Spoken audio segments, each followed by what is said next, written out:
오늘 함께 보실 하나님의 말씀은 시편 1편 1절에서 4절 말씀입니다. 시편 1편 1절에서 4절 말씀입니다. 제 성경으로 구약성경 805쪽에 있습니다. 제가 봉독하겠습니다. 복 있는 사람은 악인들의 꾀를 따르지 아니하며 죄인들의 길에 서지 아니하며 오만한 자들의 자리에 앉지 아니하고 오직 여호와의 율법을 즐거워하여 그의 율법을 주야로 묵상하는도다. 그는 시냇가에 심은 나무가 철을 따라 열매를 맺으며 그 잎사귀가 마르지 아니함 같으니 그가 하는 모든 일이 다 형통하리로다. 악인들은 그렇지 아니하며 오직 바람에 나는 겨와 같도다. 아멘. 하나님은 오늘 우리가 행복하기를 원하십니다. 오늘 우리의 삶이 하나님 안에서 평안하기를 원하십니다. 예수님께서 사역하셨던 모습을 보면 이러한 하나님의 마음을 너무 잘 알 수 있습니다. 마태복음 4장 23절 말씀에서는 이렇게 말씀하십니다.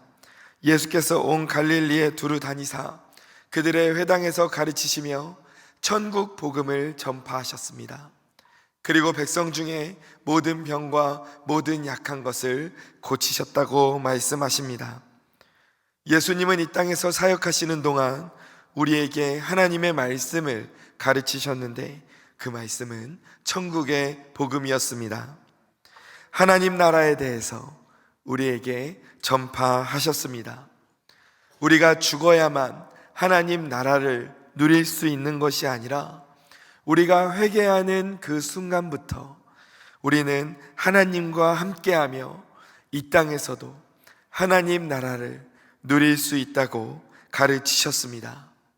그리고 우리의 모든 병과 약한 것을 고치시면서 우리가 이 땅에서 고통이 아니라 나음을 얻도록 하셨습니다.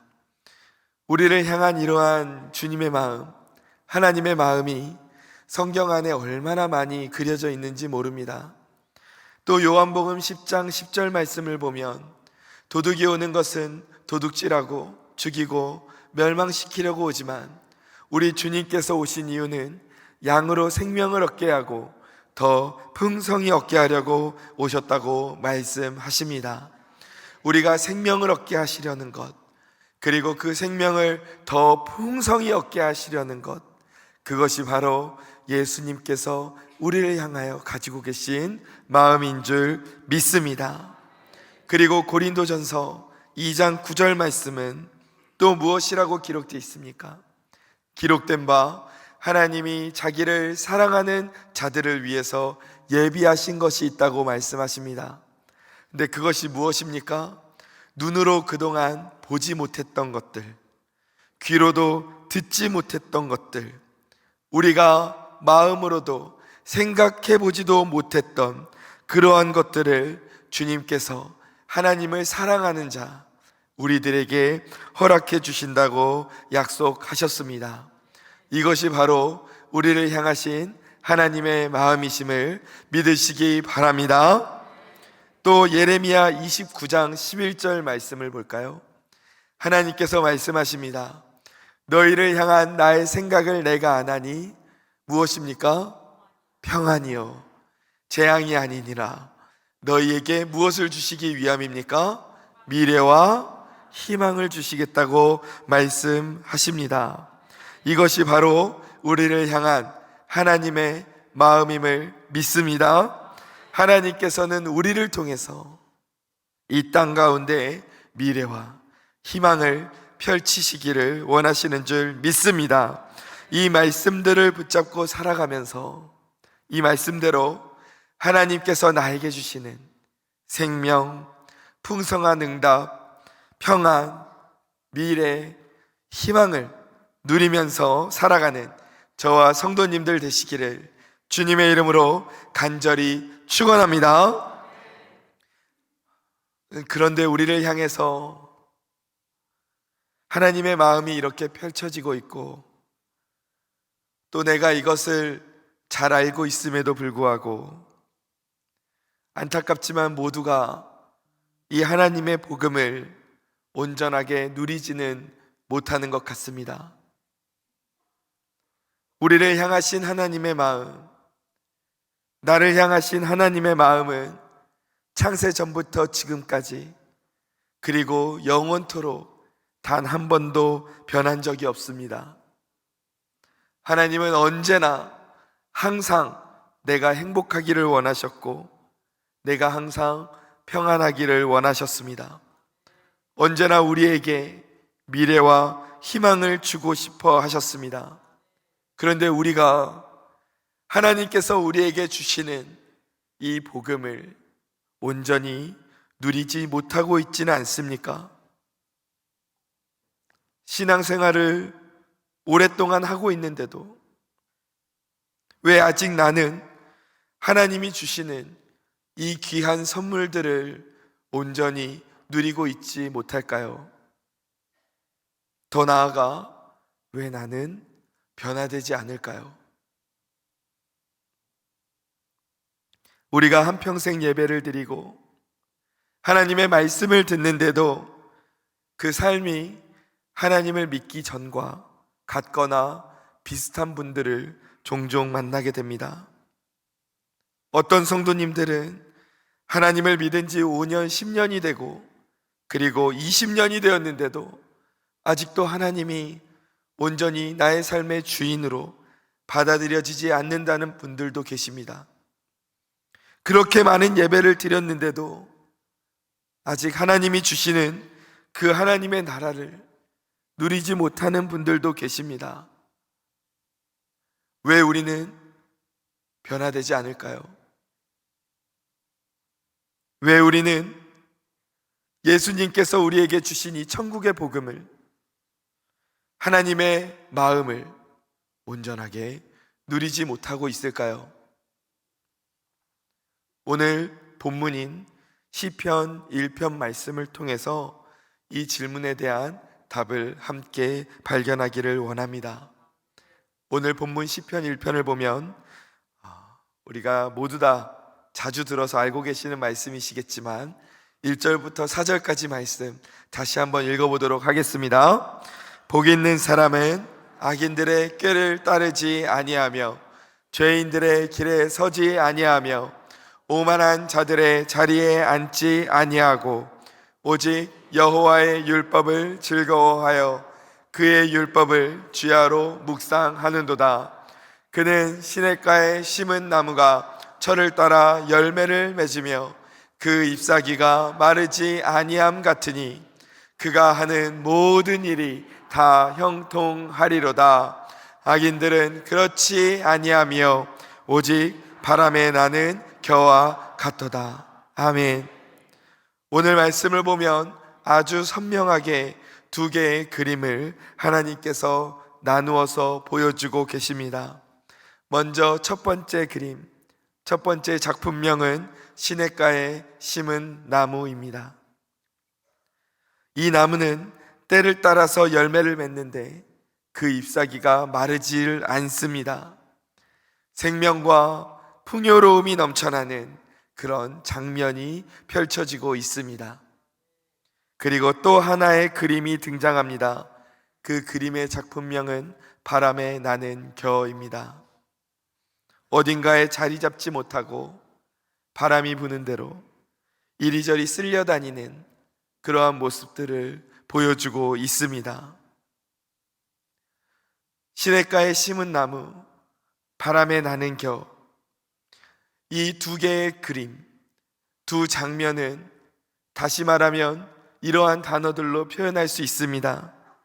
생명과 사망, 복과 저주, 희망과 절망, 감사와 불평. 이 두 장면이 서로 선명하게 대비되면서 오늘 본문에서는 나타나고 있습니다.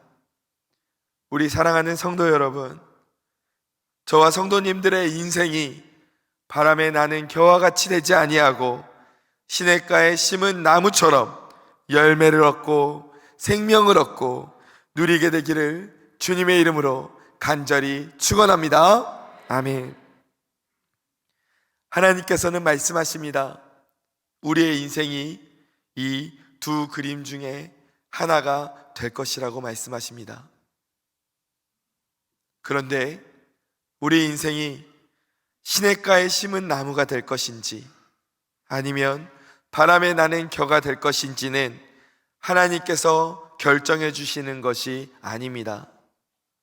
무엇에 의해서 결정되는 것입니까? 신명기 30장 19절 말씀을 보면 내가 오늘 하늘과 땅을 불러 너희에게 증거를 삼노라. 내가 생명과 사망과 복과 저주를 내 앞에 두었은즉 너와 내 자손이 살기 위하여 생명을 택하라고 말씀하십니다. 하나님 말씀하십니다. 내가 오늘 너희 앞에 생명과 사망과 복과 저주를 차려놓았다. 마치 뷔페처럼 하나님께서 그렇게 우리 앞에 차려놓으셨는데 그 가운데에서 무엇을 선택할 것인가? 무엇을 취할 것인가? 그것은 바로 너의 결정에 따라 달려있다. 그러니 너는 너와 내 자손이 살기 위하여 생명을 택하라고 말씀하십니다. 이 말씀은 누구에게 결정이 달려있다는 말씀입니까? 하나님은 이미 내 삶에 생명을 주겠다고 약속하셨습니다. 앞에서 살펴본 많은 말씀들에서 말씀하셨듯이 하나님은 우리에게 평안을 주겠다고 약속하셨습니다. 그런데 그 약속을 선택할지 아니면 사망과 저주를 선택할지 그것은 나에게 달려있다는 말씀입니다. 내가 하나님이 주시는 생명과 평안과 복을 선택하면 나는 그 생명과 평안과 복을 누리게 될 줄 믿습니다. 그러나 내가 사망과 저주를 선택한다면 우리는 그 길로 가게 되는 것입니다. 하나님께서는 이 모든 길을 우리에게 펼치시며 너는 둘 중에 하나를 택해야 한다고 말씀하십니다. 오늘 본문인 시편 1편 1절에서 4절 말씀도 우리에게 정확하게 이 두 그림을 보여주고 계십니다. 시냇가에 심은 나무 그리고 바람에 나는 겨. 둘 중에 어느 하나를 선택하든지 어느 인생을 선택하든지 그것은 너의 선택과 결정에 달려있다고 말씀하십니다.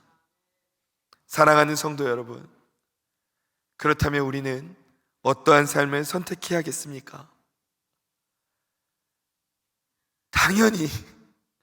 당연히 시냇가에 심은 나무의 삶을 선택해야 할 줄 믿습니다. 생명과 평안과 복을 선택해야 할 것입니다. 바람에 나는 겨와 사망과 저주를 선택하고 싶은 분은 아무도 없을 것입니다. 그런데 왜 우리도 생명과 평안과 복을 선택하고 싶은데도 왜 우리는 이것을 온전히 누리고 살지 못합니까? 왜냐하면 이 선택이라는 것이 단순하게 내 마음속으로 한 입장을 결정하거나 내 입술로 선포하는 것으로 끝나는 것이 아니기 때문입니다. 오늘 본문 1절을 다시 한번 보십시오. 어떤 사람이 시냇가에 심은 나무와 같은 삶을 살 수 있는가? 하나님께서 말씀하십니다. 시냇가에 심은 나무와 같은 사람, 복 있는 사람, 어떤 사람이라고 말씀하십니까? 누구의 꾀를 따르지 않습니까? 악인들의 꾀를 따르지 않는 사람입니다. 어떤 길에 서지 않는 사람입니까? 죄인들의 길에 서지 않는 사람입니다. 어떤 자리에 앉지 않습니까? 오만한 자들의 자리에 앉지 않는 사람입니다. 그 사람이 생명의 길을 선택한 사람이고 그 사람이 복 있는 사람이라고 하나님께서 말씀하시는 것입니다. 또 신명기 30장 20절을 보십시오. 어떤 사람이 생명과 복을 선택하는 사람입니까? 내 하나님 여호와를 사랑하고 그의 말씀을 청종하는 사람, 그 말씀을 따르는 사람이 바로 생명과 복을 선택하는 사람인 줄 믿으시기 바랍니다. 또 오늘 본문 2절을 보십시오. 어떤 사람이 시냇가에 심은 나무와 같은 사람입니까? 오직 여호와의 율법을 즐거워하는 사람, 그 율법을 주야로 묵상하는 사람, 하나님의 말씀을 가볍게 여기지 아니하고 그 말씀을 깊이 있게 묵상하는 사람, 하나님의 말씀을 선택하는 사람, 그 사람이 시냇가에 심은 나무와 같은 복 있는 사람이라고 말씀하십니다. 즉 정리하자면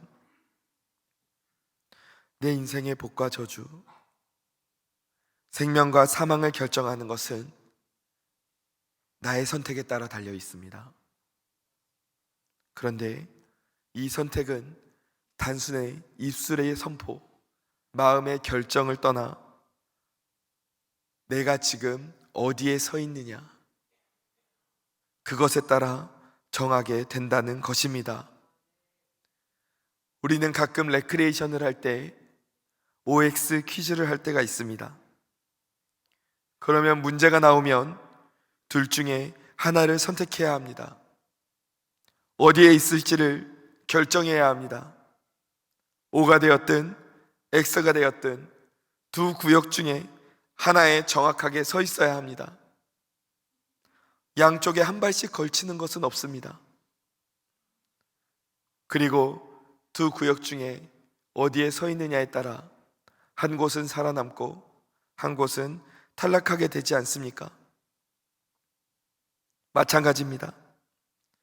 우리의 인생이 어디에 서 있느냐, 내 마음이 지금 어디에 자리를 잡고 있느냐, 그것에 따라서 내 인생의 복과 내 인생의 생명이 결정됨을 믿으시기 바랍니다. 그래서 하나님께서는 오늘 시편 본문을 통해서 우리에게 이렇게 질문하고 계십니다. 너는 하나님의 말씀에 서 있을 것이냐, 아니면 악인들의 꾀에 서 있을 것이냐? 너는 하나님의 자녀의 길에 서 있을 것이냐, 아니면 죄인들의 길에 서 있을 것이냐? 너는 하나님의 말씀을 묵상하는 그 자리에 있을 것이냐, 아니면 오만한 자들의 자리에 있을 것이냐? 하나님은 우리의 입장을 정확하게 결정하라고 말씀하십니다. O와 X 사이에, 둘 사이에 걸치는 것은 없습니다. 둘 중에 하나를 결정해야 하듯 우리가 정확하게 내가 서 있을 곳을 결정하라고 하나님은 오늘 우리에게 말씀하십니다. 그리고 그 결정에 따라서 내가 내 인생 가운데 복을 누릴 수 있는가, 생명을 누릴 수 있는가, 은혜를 누릴 것인가, 그것이 결정된다고 말씀하십니다. 내 인생이 시냇가에 심은 나무가 되느냐, 바람에 나는 겨가 되느냐, 그것이 내가 지금 어디에 서 있느냐에 따라, 그리고 하나님의 말씀을 따라 사느냐에 따라 결정된다고 말씀하시는 것입니다.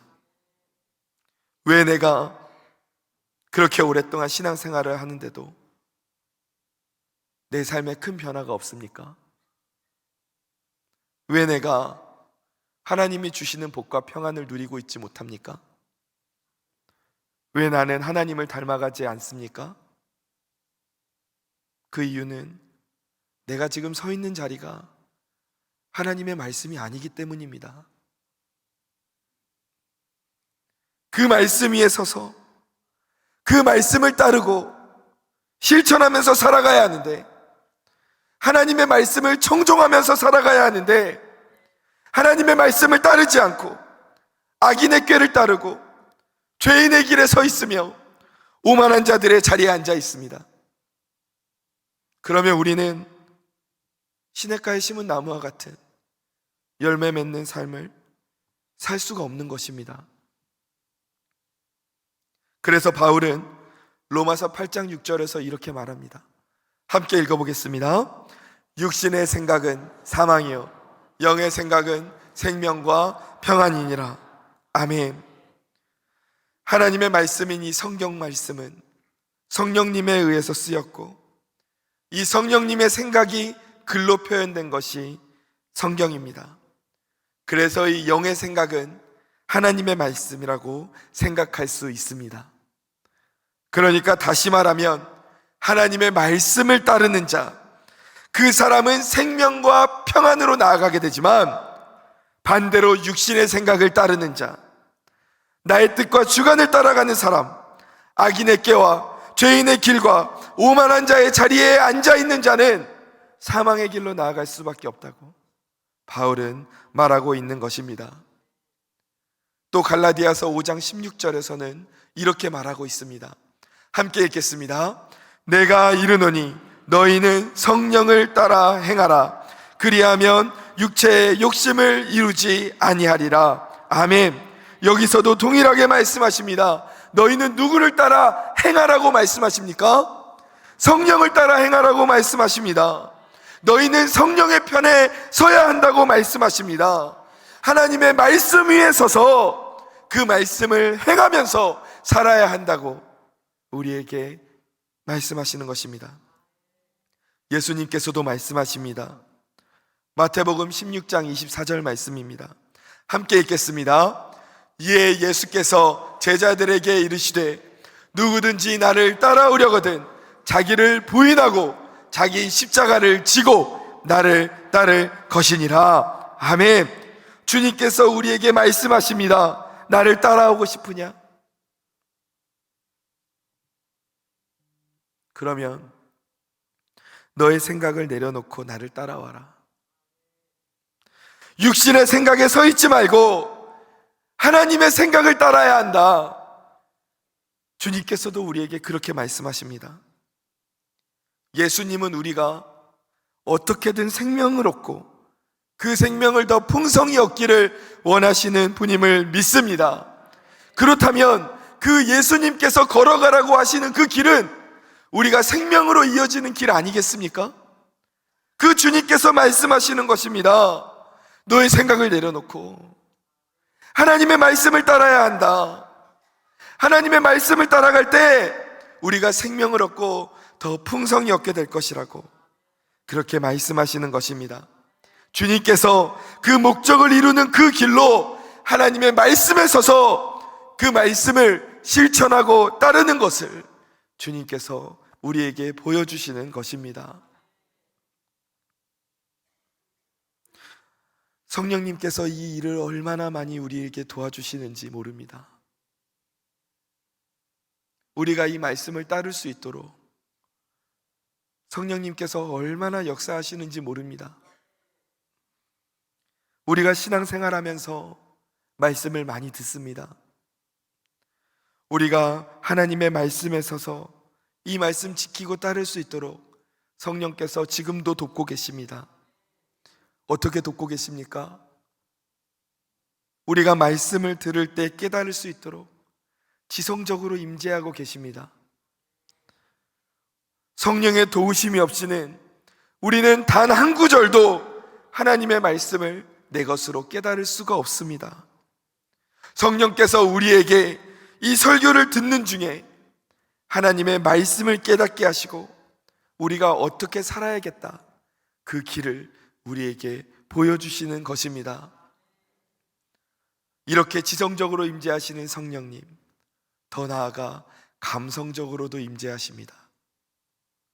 지성적 임재가 하나님의 말씀이 내 머리로 깨달아지는 것이라면, 감성적 임재는 하나님의 마음이 내 마음에 깨달아지는 것입니다. 그래서 하나님의 말씀을 따라갈 수 있도록 하나님께서 내 마음 가운데 힘을 주시는 것입니다. 이렇게 성령님께서는 내가 복을 받는 자녀가 되기를 원하셔서 나에게 평안을 주시려고 지성적으로, 감성적으로 나를 돕고 계십니다. 그리고 이제 내가 해야 할 일이 있습니다. 그 성령님의 도우심을 힘입어서 하나님의 말씀을 선택하고 그 말씀을 실행하는 일, 그것은 내가 해야 하는 일인 것입니다. 처음 교회에 나와서 하나님의 말씀을 들으면 지금까지 내가 생각해왔던, 살아왔던 방식과 많이 다르구나, 이런 것들을 느끼실 수 있습니다. 그러면 그때 선택해야 합니다. 내가 그동안 살았던 대로 살 것인가, 아니면 하나님의 말씀을 한번 따라가 볼 것인가. 그리고 그 선택의 결과에 따라서, 그 선택에 따라서 내가 누리는 삶의 결과가 복으로 나아갈 것인지 아닌지가 완전히 다른 길이 결정이 되는 것입니다.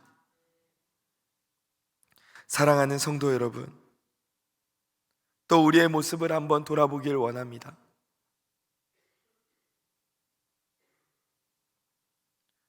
우리가 성령께서 지성적으로 하나님의 말씀 깨닫게 하실 때 너무 기쁘고 즐겁습니다. 우리가 감성적으로 하나님께서 내 마음을 만지시는 것이 느껴질 때에도 너무 기쁘고 즐겁습니다. 그런데 그 하나님의 말씀에 서 있지도 않고, 그 하나님의 말씀을 선택하지도 않고, 그 하나님의 말씀을 따르지도 않습니다. 그러면 그 인생에 변화가 있을까요? 설교를 100편, 1000편, 10,000편을 들어도 그 인생 변하지 않습니다. 내가 여호와의 율법에 설 것이냐, 내가 죄인들의 길에 설 것이냐에 따라 내 인생의 복과 저주가 결정된다고 말씀하십니다. 내가 하나님의 말씀을 실행하느냐, 악인의 꾀를 실행하느냐에 따라서 내 인생의 행복과 불행이 결정된다고 말씀하십니다. 사랑하는 성도 여러분, 왜 우리가 변화되지 않습니까? 하나님의 말씀을 따르고 실천하지 않아서 그렇습니다. 신앙생활의 연수가 내 인생을 변화시키지 않습니다. 내가 얼마나 많은 곳에서 봉사하느냐, 그것이 내 인생을 절대적으로 변화시켜주지 않습니다. 내 직분이 내 인생의 복을 결정해 주는 것이 아닙니다. 저도 목사이기 때문에 복 받는 것 아닙니다. 가장 중요한 것, 내가 가장 먼저 선택하고 붙잡아야 하는 그것은 바로 하나님의 말씀에 서서 하나님의 말씀을 실천하는 것임을 믿으시기 바랍니다. 그래서 하나님이 나를 위해 예비하신 그 생명과 복과 평안을 풍성히 받고 누리는 저와 성도님들 되시기를 주님의 이름으로 간절히 축원합니다. 말씀을 정리하겠습니다. 어떤 성도님들께서는 이렇게 말씀하시기도 합니다. 목사님, 제가 그래도 나름대로 말씀도 열심히 따르고 그리고 실행도 했는데 그래도 제 인생이 좀 복하고는 거리가 먼 것 같습니다. 어떻게 해야 될까요? 우리 주님께서 누가복음 8장 15절에서 이렇게 말씀하십니다. 좋은 땅에 있다는 것은 착하고 좋은 마음으로 말씀을 듣고 지키어 결실할 때까지 중간에 무엇이 있습니까? 인내가 있습니다. 기다림이 있습니다. 오늘 내가 씨를 뿌리면 내일 추수를 할 수는 없습니다. 하나님의 말씀을 열심히 따르며 내 인생에 그 말씀을 심으십시오. 하나님 앞에 우리의 인생을 심으십시오. 기도를 심으시기 바랍니다. 그러면